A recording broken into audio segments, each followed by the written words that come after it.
Fantinel, com a palavra da tribuna.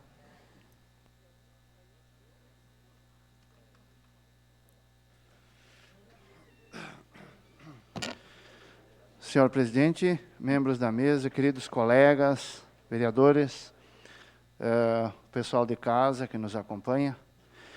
Bom, eu estou aqui a pedido da minha bancada e também dos grupos que me acompanham sempre, para fazer alguns esclarecimentos a respeito das manifestações que aconteceram nos últimos dias.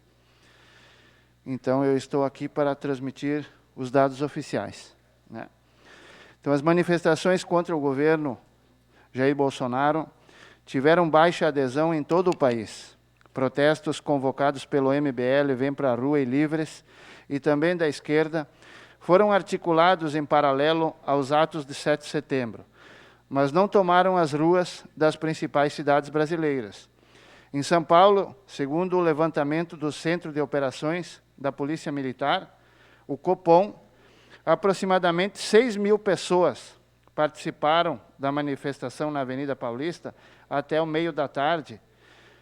Para o ato, a PM destacou 2.000 policiais do efetivo, ou seja, as manifestações de domingo tiveram 6.000 pessoas, onde 2.000 eram policiais, para o reforço do esquema de segurança na região.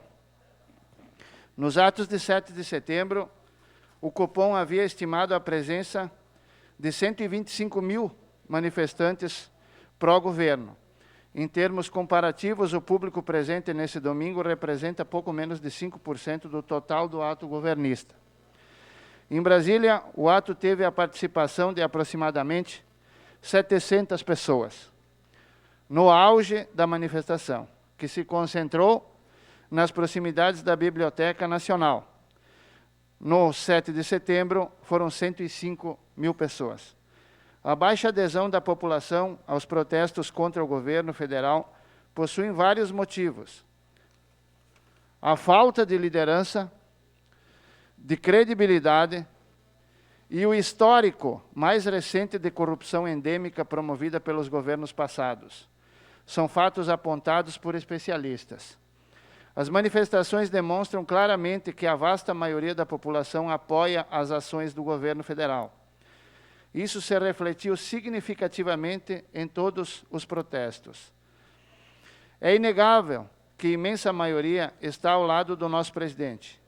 Em Caxias do Sul, a manifestação pró-governo foi elevada, e aqui eu faço esse comentário com bastante orgulho, por ter sido um dos organizadores, né? Em Caxias do Sul, a manifestação pró-governo foi elevada a uma das maiores da história política do nosso município. O civismo, o orgulho de ser brasileiro, são reflexos da confiança no governo federal, na confiança em um líder. Eu tenho certeza que o Brasil, se continuar a seguir no rumo certo, em 2022, vamos ter a prova disso. A parte importante dessas colocações que estou fazendo aqui hoje é que estas manifestações, segundo especialistas, isso não são palavras do vereador, né? Segundo especialistas, essas manifestações demonstram claramente o falimento da chamada terceira via. Que, aliás, seus candidatos, na maior parte, estavam presentes no movimento de domingo do MBL. Então, eu gostaria de deixar aqui um sinal de interrogação a todos os colegas e a todos aqueles que nos acompanham. As pesquisas do Ibope dizem que a esquerda tem 40% de intenção de voto e a direita tem 20%. E o povo mostrou o contrário. Então, eu acredito que alguma coisa deve ser revista, né? Isso é importante, porque nas eleições de 2018, eu acho que todos os colegas aqui acompanharam, né? Todos, de uma forma ou de outra, estiveram acompanhando, e todos ouviram, como eu ouvi, o Ibope que dizia, ele não ganha de ninguém, qualquer um ganha dele. No entanto, o presidente hoje é ele. Então, mais uma vez, o Ibope passa vergonha em cadeia nacional, né? As manifestações deixaram claras que é o contrário do que o Ibope diz. E, senhor presidente, para fazer uma conclusão aqui da minha fala de hoje, que é curta, né? Hoje, vindo para a Câmara, eu estava escutando a Rádio Espaço FM do Rogério, rádio que eu gosto de escutar, né? Aonde que o Rogério falou o seguinte, e aí me chamou muita atenção, né? O que não passou em Farroupilha, passou em Caxias. O passaporte sanitário. Em conjunto, e são palavras dele, está gravado, quem quiser escutar, tranquilo, né? Em conjunto, Câmara e Executivo, né, criam o passaporte sanitário em Caxias do Sul, impedindo que pessoas que não sejam vacinadas entrem nos estabelecimentos comerciais e assim por diante, né?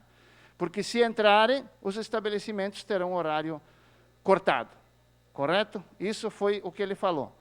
Imediatamente eu mandei um áudio para a rádio, que divulgou esse áudio, onde eu disse, eu sou vereador da Casa Legislativa e não estou sabendo de nada de participação da Câmara. Não foi aprovado em plenário. Para dizer que é em conjunto do Executivo com a Câmara, tem que ser passado por plenário. Tem que ter votação. Se vier para votação e a maioria aqui aprovar, aí sim, aí é Câmara e Executivo. Caso contrário, é um decreto. É um decreto do Executivo. Então, não envolva a Câmara. Ninguém tem o direito de falar pela Câmara, senão com o voto da maioria. Isso, pelo menos, foi o que eu aprendi quando entrei aqui dentro. Sem o aval da maioria, tá, a pessoa não pode falar pela Câmara, a não ser o nosso presidente. Ele pode, porque é o presidente. Então, é o seguinte, eu quero deixar claro para todos que estão nos escutando.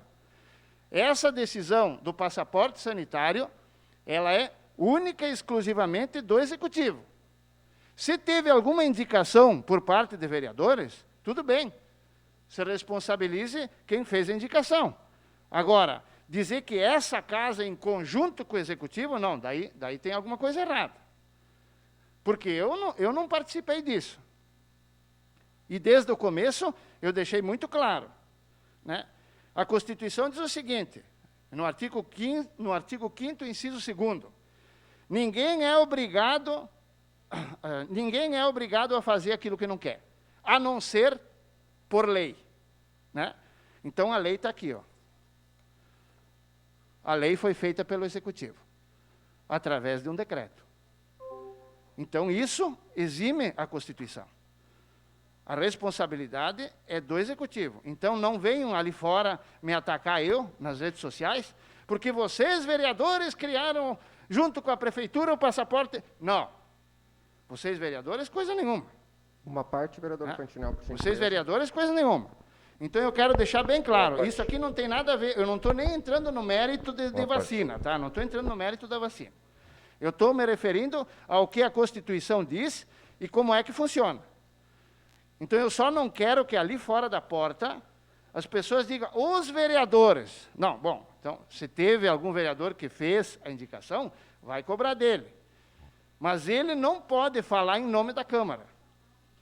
Não pode falar em nome da Câmara. Para falar em nome da Câmara, é o nosso presidente que pode falar, isso está na lei, né? O presidente pode falar, e para falar em nome da Câmara tem que ter votação aqui, e nós temos que ser a maioria. A maioria é que decide. E aí sim, quem perder tem que respeitar. Então eu quero deixar bem clara essa situação. Que já corrigi a rádio, né, que não diga Câmara de Vereadores junto com o Executivo. Porque não é a Câmara de Vereadores junto com o Executivo. Para ser a Câmara tem que passar por votação. E aqui não teve votação nenhuma a respeito desse assunto.